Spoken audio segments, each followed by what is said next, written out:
চাওক আজি বৰ দুৰ্ভাগ্যজনক বিষয় যে আজি যোৱা 25টা বছৰ ধৰি ভিডিপি হিচাপে অইলৰ নিৰাপত্তাৰ খাতিৰত নিজৰ জীৱন আৰু যৌৱন ত্যাগ কৰা যিসকল প্ৰায় 1600ৰো অধিক ভিডিপি কৰ্মীয়ে অইল ইণ্ডিয়াৰ EPS, OCS খাদ বিভিন্ন খাদসমূহ ৰক্ষণাবেক্ষণ দি আহিছে। আৰু এই ভিডিপিসকলে যোৱা কেইবাবছৰ ধৰি তেখেতসকলে অসমৰ মুখ্যমন্ত্ৰী, অইল ইণ্ডিয়াৰ বিভিন্ন বিষয়া কৰ্মচাৰীক, বিভিন্ন শ্ৰম মন্ত্ৰীকে আদি কৰি তেখেতসকলে ধৰ্ণা, অৱৰোধ, বিভিন্ন কাৰ্যসূচী লৈ এই ভিডিপিসকলৰ যাতে দৈনিক হাজিৰা, এই হাজিৰা বৃদ্ধি কৰিবলৈ তেখেতসকলে কেইবালানিও আন্দোলন কাৰ্যসূচী গ্ৰহণ কৰিছে।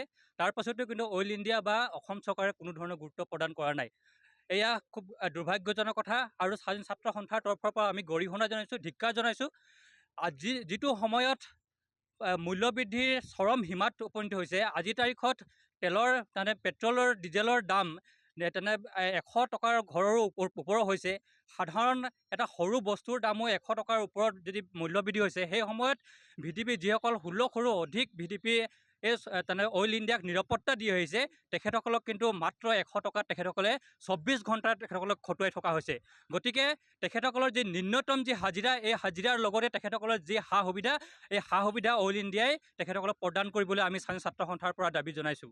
অন্যথা তেখেতসকলে যি এই সংগ্ৰাম তেখেতসকলৰ সংগ্ৰাম নিশ্চয় ধাৰাবাহিকভাৱে তেখেতসকলে আগবঢ়াই লৈ যাব। আৰু তাত কিন্তু আমি স্বাধীন ছাত্ৰ সন্থাই সম্পূৰ্ণভাৱে সমৰ্থন জনাম। গতিকে আমি অইল ইণ্ডিয়াৰ লগতে অসমৰ মাননীয় মুখ্যমন্ত্ৰীকো আহ্বান জনাইছোঁ, শ্ৰম মন্ত্ৰীক আহ্বান জনাইছোঁ, পেট্ৰলিয়াম মন্ত্ৰীক আহ্বান জনাইছোঁ, যাতে এই যিসকল ভিডিপি তিনিচুকীয়া, ডিব্ৰুগড় আৰু শিৱসাগৰত নিয়োজিত হৈ থকা যিসকল ভিডিপি কৰ্মী, তেখেতসকলক যাতে ন্যূনতম যি হাজিৰা, এই হাজিৰাটো বৃদ্ধি কৰিব লাগিব। আজিৰ তাৰিখত চাহ বাগিচাৰ শ্ৰমিকৰ হাজিৰাও আজিৰ তাৰিখত 200-250 টকা আছে। এজন কাঠমিস্ত্ৰী, এজন ৰাজমিস্ত্ৰীৰ হাজিৰা আজিৰ তাৰিখত 600-700 টকা আছে।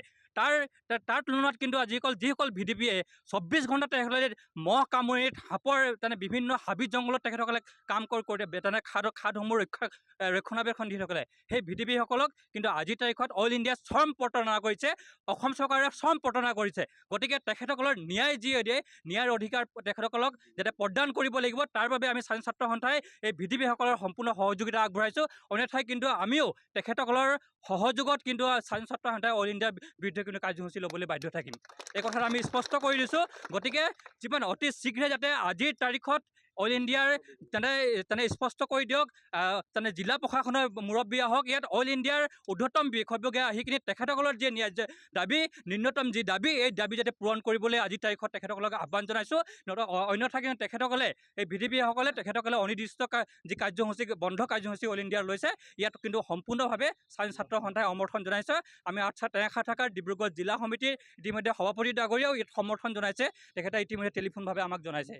গতিকে আমি জিলা সমিতিৰ তথা টেঙাখাৰ শাখাৰ ৰিপ্ৰেজেণ্ট হিচাপে মই ইয়াত উপস্থিত থাকি আমি সম্পূৰ্ণভাৱে ভিডিপিসকলক যাতে সমৰ্থন আগবঢ়াইছোঁ।